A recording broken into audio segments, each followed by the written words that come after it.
খুব ভালো হয়েছে, খুব সুন্দর একটা ড্রয়িং, ভালো হয়েছে। এটা একটা মাটির থালার উপরে কাজটা করেছে ও, সবাই দেখো, আমার ভীষণ পছন্দের হয়েছে।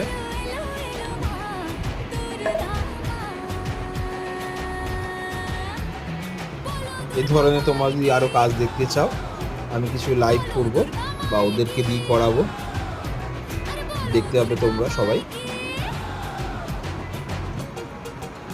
চেষ্টা করতে হবে, ভুল হোক তাতে অসুবিধা নেই, প্রথমবার ভুল হতেই পারে, তারপর আস্তে আস্তে আবার ঠিক হবে।